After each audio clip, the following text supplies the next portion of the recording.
Nos vamos ahora a Sudán. Por cuarto día consecutivo se registraron explosiones y tiroteos en la capital, Jartum, y en distintas partes del país. Esto en medio de informes contradictorios de que las partes en conflicto acordaron un cese al fuego. También hay reportes de que hombres armados habrían asaltado las residencias del personal de Naciones Unidas y de otras organizaciones internacionales en ese país.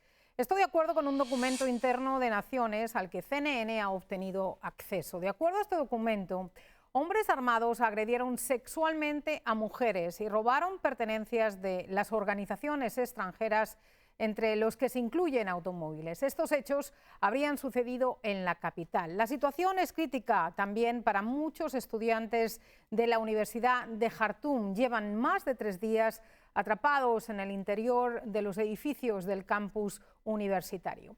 Y como siempre en este tipo de conflictos, la población civil es la más vulnerable. El número de personas muertas desde que comenzaron estos combates es de al menos 270. Más de 2.600 han resultado heridas. Esto según cifras de la Organización Mundial de la Salud basadas en fuentes del Ministerio de Salud de Sudán. Calles vacías y niños aterrorizados. Así es como un representante de la Cruz Roja ha descrito la situación que se vive en Jartum, la capital. Además ha dicho que la población está teniendo problemas para alimentar a sus familias porque desde el pasado sábado la gente no puede abandonar sus domicilios y que la necesidad humanitaria más importante en este momento es conseguir atención médica. Y ahora el riesgo de una crisis humanitaria en Sudán no podría ser mayor. La población civil en la capital, Jartum, está, como decíamos, atrapada en este fuego cruzado, también en otras partes del país. Se enfrentan a cortes de electricidad y de agua y tienen problemas para obtener comida, como decíamos. La Organización Mundial de la Salud ha condenado el conflicto en Sudán y además ha advertido de la falta de personal médico sobre el terreno y que los suministros médicos están agotados, en parte debido a los saqueos. Nima El-Bahir nos cuenta más. Las Fuerzas Armadas de Sudán muestran su poderío sobre la capital, Jartum, mientras que el canto de los pájaros y el fuego de artillería hacen eco. Este país, sacudido en los últimos años por el conflicto y golpes de Estado, es una vez más el juguete de hombres poderosos y víctima de lo que los militares llaman un intento de golpe de Estado. Abdel Fattah al-Burhan, líder de las Fuerzas Armadas de Sudán, se está enfrentando por el poder a Mohamed Hamdan Dagalo, conocido como Hemedti, quien dirige las fuerzas paramilitares de apoyo rápido que ganaron notoriedad en la región occidental de Darfur. Y los más vulnerables son los que están pagando un alto precio. 2 organizaciones de médicos dicen que en Jartum ambos bandos han atacado al menos media docena de hospitales durante los combates, aunque ambos bandos lo niegan. CNN obtuvo relatos de médicos que fueron testigos en el terreno que le dijeron a CNN que las fuerzas paramilitares de apoyo rápido atacaron directamente un hospital donde estaban siendo tratados los soldados heridos y sus familias. Entre ellos una doctora que dice haber sido testigo del momento cuando el RSF se acercaba al hospital Al-Mualem en el centro de Jartum. Tengo que ser lo suficientemente fuerte como para hablar con usted. Usted es quien le va a contar al mundo lo que nos está pasando. La evacuación fue un caos. Estábamos corriendo mientras los soldados gritaban corran y luego alguien más gritaba paren. No es seguro, pero ¿qué opción tenemos?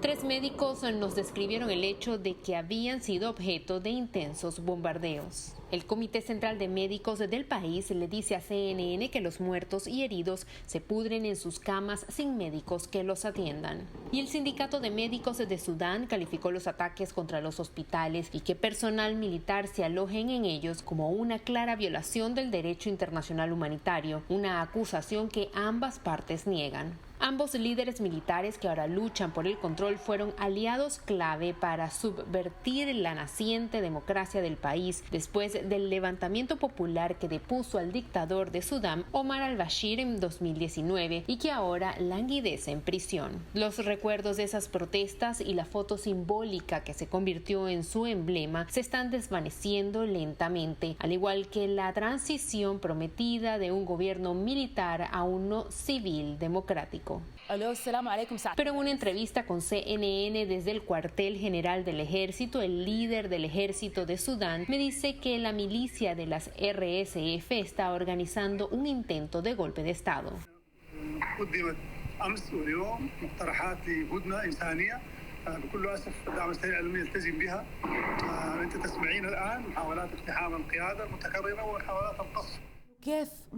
Le pregunté por qué el pueblo sudanés debía confiar en él, dada su asociación anterior con el comandante Dagalo.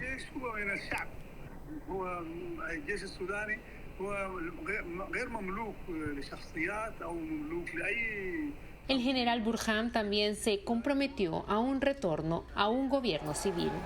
El líder de las fuerzas de apoyo rápido también le dijo a CNN este fin de semana que él quería garantizar un gobierno democrático. No quiero ser el líder del ejército. Existe un acuerdo entre todas las partes interesadas de Sudán que debería ser respetado. No quiero liderar nada. Ninguno de los generales pudo decir cuándo podría esperar el pueblo de Sudán que termine esta lucha mortal, mientras muchos languidecen sin agua, sin comida, sin electricidad y sin una manera de enterrar a sus muertos. Nima Al-Baghir, CNN, Londres. Y para analizar este conflicto en Sudán, vamos con Yadira Gálvez, profesora de Ciencias Políticas y Relaciones Internacionales de la Universidad Autónoma de México, que nos acompaña desde Washington. Buenas noches. Si continúan estos conflictos, ¿quién de estos dos hombres que luchan por el poder, y se conocen, por cierto, muy bien, va a predominar, va a triunfar? Ana María, muy buenas noches, un gusto acompañarte. Y lamentablemente es muy incierta la situación que se está viviendo en Sudán y en este momento no podemos decir quién va a prevalecer. Lo cierto es que es un choque de los dos grandes líderes militares del país. Por un lado, como se ha comentado, el jefe de las Fuerzas Armadas que estaba al frente del país y por otro su aliado, el jefe de las milicias, que también tiene grandes intereses económicos y que es un hombre que se hizo en el marco de la guerra. Él es conocido como un señor de la guerra, pensando también en su trayectoria a propósito de Darfur y de otros conflictos en Sudán, Ana María. Yadira, a muchos les preocupa en el entorno de la comunidad internacional que este conflicto, estos combates puedan desembocar en una guerra civil. ¿Cuán cerca está Sudán de una guerra civil?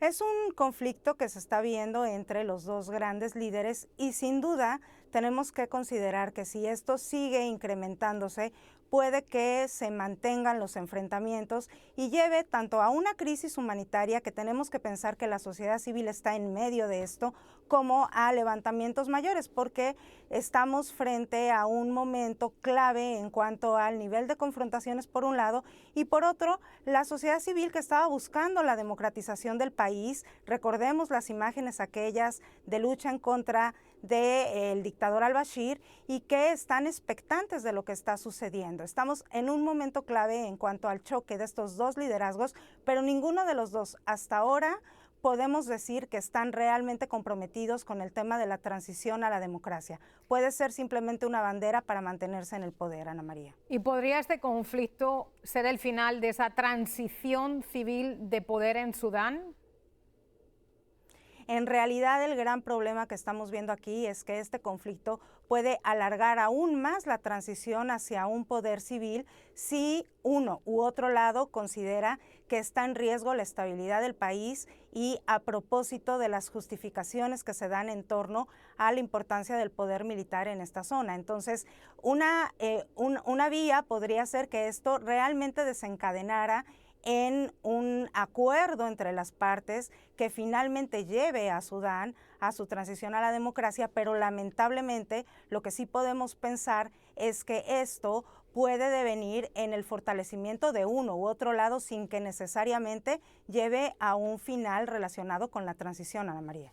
Yadira, muy brevemente, para terminar, hablemos de la importancia geoestratégica de Sudán, de sus recursos naturales y, por ejemplo, del hecho de que Rusia quiera establecer una base naval en el Mar Muerto, que está en conversaciones con funcionarios militares de Sudán, y también por qué Estados Unidos está tan enfocado en Sudán, porque quiere prevenir algo que ha pasado en el pasado, que es que la presencia de grupos terroristas como Al-Qaeda.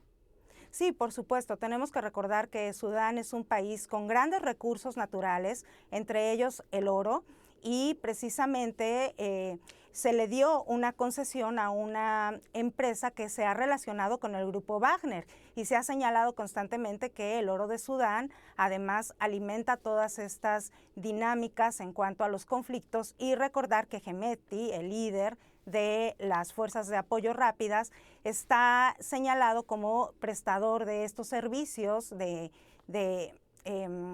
servicios de mercenarios en las zonas cercanas. Entonces, por supuesto que sí es una preocupación en términos geopolíticos, sí es una preocupación para la comunidad internacional en cuanto a la crisis humanitaria que se puede desatar en esa zona, donde es clara las distancias entre la riqueza de quienes explotan el oro y los recursos naturales del país y el resto de la población que vive en condiciones terribles, Ana María. Gracias por estar con nosotros, Yadira Gálvez, profesora de Ciencias Políticas y Relaciones Internacionales de la Universidad Autónoma de México, acompañándonos desde Washington. Buenas noches. Muy buenas noches.